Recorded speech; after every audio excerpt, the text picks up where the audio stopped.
We start with some crazy old nutter having rigged a bomb in an elevator full of corporate drones. So the NYPD sent in their best agents via flying car to totally defuse it and save all the hostages.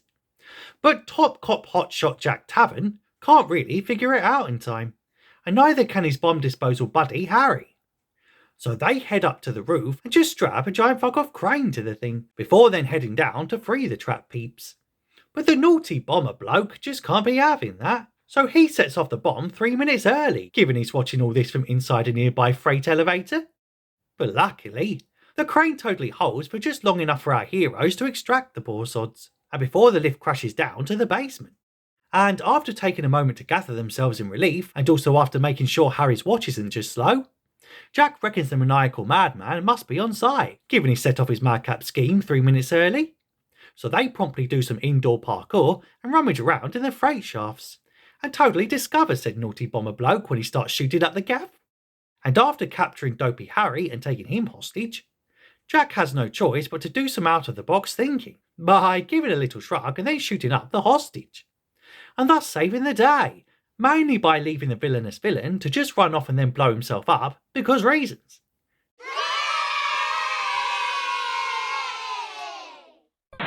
So, after winning a medal for engaging in friendly fire and then heroically letting a criminal commit suicide whilst blowing up city property in the process, Jack stops to get his morning donuts and also to chat shit with a random bus driver called Bob.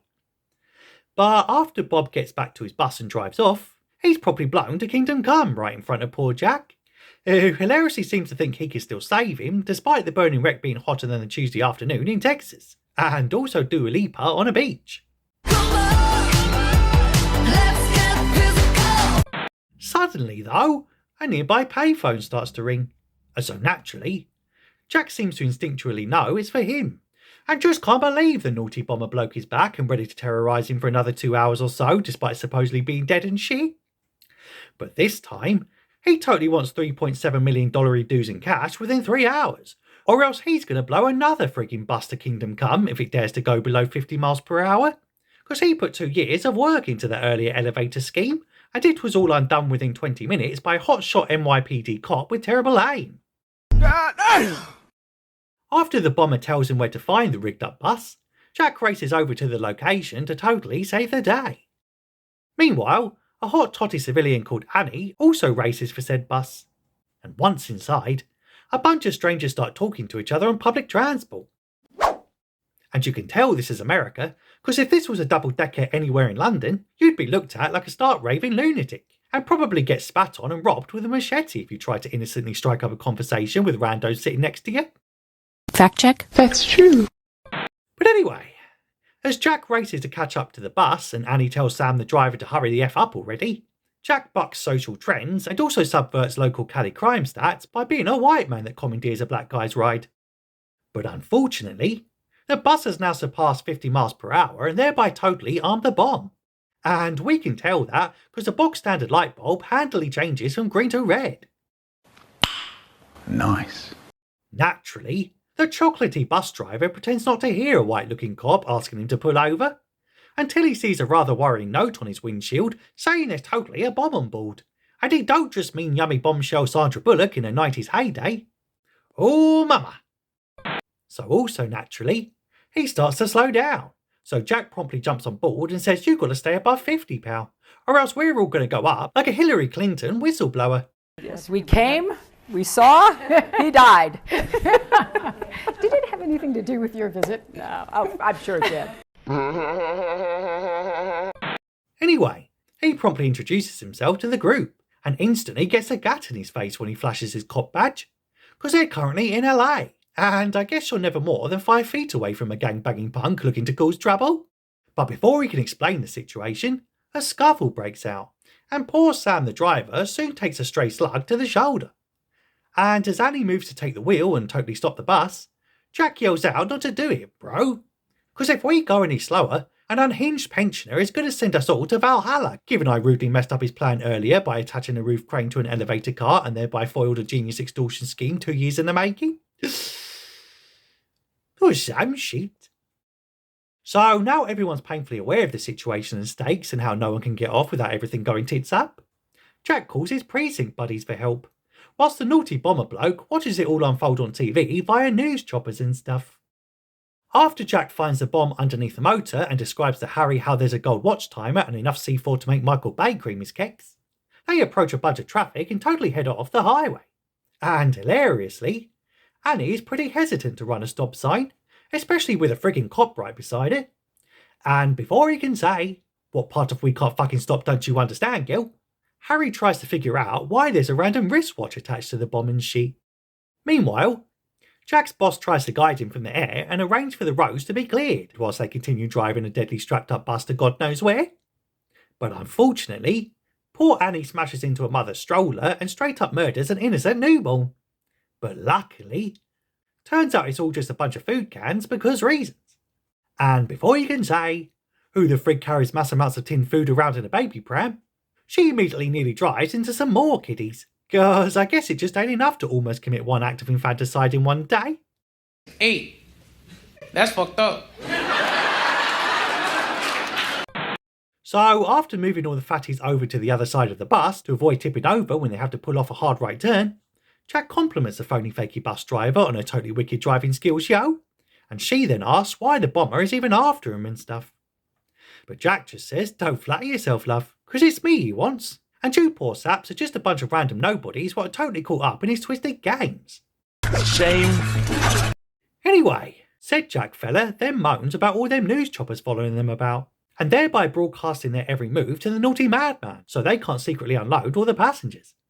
But said naughty madman must have burning ears, because he calls up Jack to tell him to stick to the rules and stop trying to be a hero and save a bunch of people. And after Jack successfully negotiates for just the injured driver to be transferred, an anxious middle-aged numpty woman decides to shoot her shot and get the heck out of Dodge already. But just ends up under the fucking wheels when a smaller bomb is detonated to send a message. Go! Naturally, the passengers all start to have an emotional breakdown now they're forced to face their own mortality. But turns out there ain't really time for all that gay shit, because Jackie Boy's boss tells him that the new highway they've put him on hasn't even been finished yet, and so they're totally screwed, son. But Jack just can't be having that, because he's just promised anxious Annie that they're all going to keep doing that living thing. And so he does some more out-of-the-box thinking and tells the small unqualified woman to totally floor it. And they manage to somehow clear the 50-foot gap in the road despite there not really being much of an incline ramp for it to be physically possible, because plot armour, bro. So they then head toward the local airport so they can just circle the runways whilst they try to figure stuff out, and also so the news choppers can't follow them into restricted airspace and give away all their secret plans to the bad guy and stuff.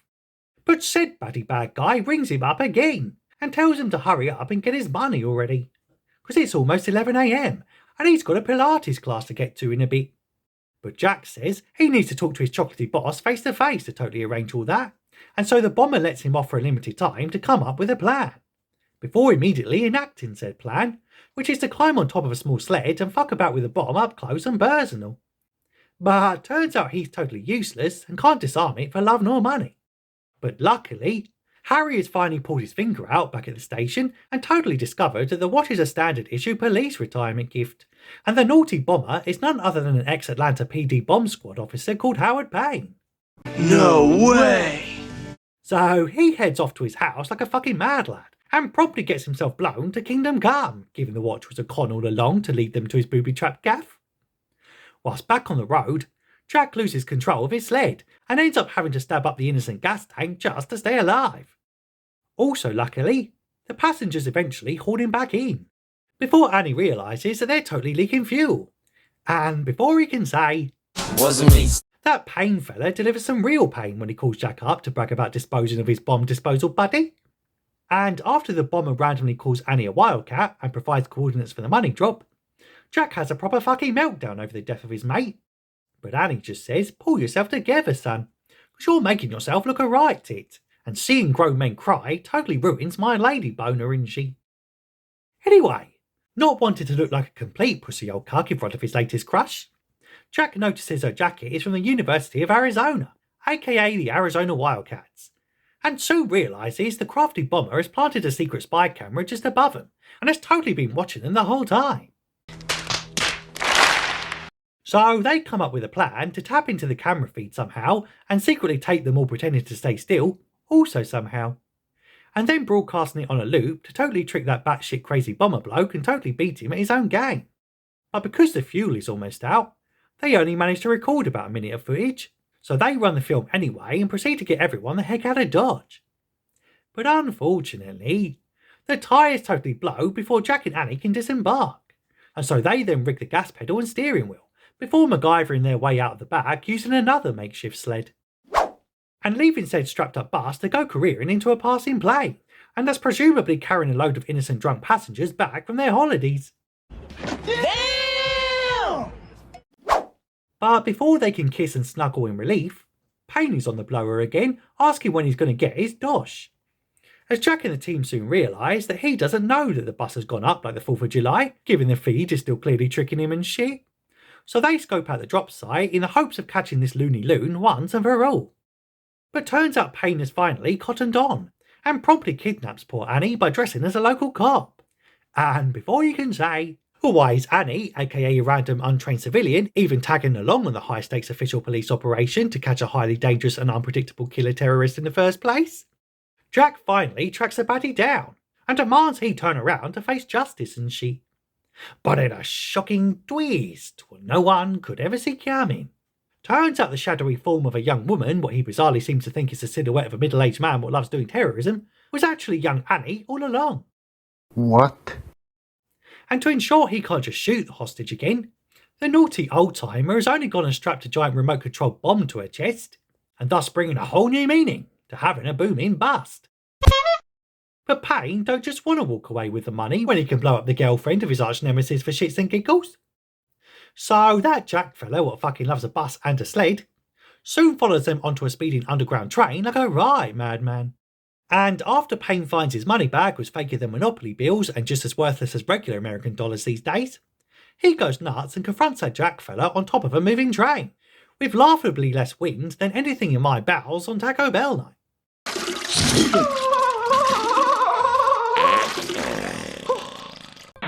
Anyway, Jack manages to decapitate the small pensioner just in the nick of time.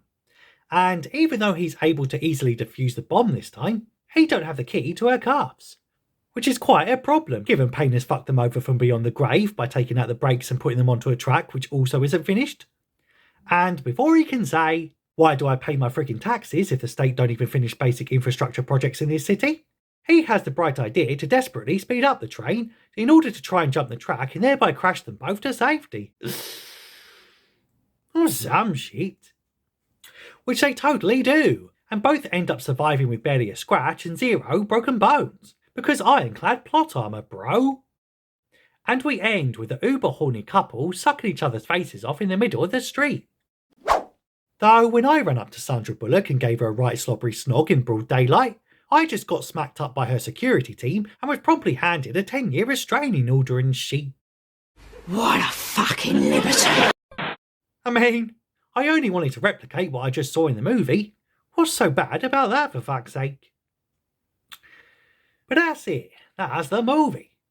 Though my favourite part was when Anne hilariously said that the reason she was even on the bus this morning is that she just had her driving licence revoked for speeding. So I guess she can now kiss goodbye to ever being behind the wheel again, given she immediately commandeered a giant fuck-off city bus and ended up joyriding it into a fucking jumbo jet and also a small pram full of beans and spam. Women. But anyway, that's the plot and that's your lot. Considering that bell thing so you don't miss any future recaps. Tell me if you like this flick in the comments if you have time, and I'll bollock your bullock with you in the next one.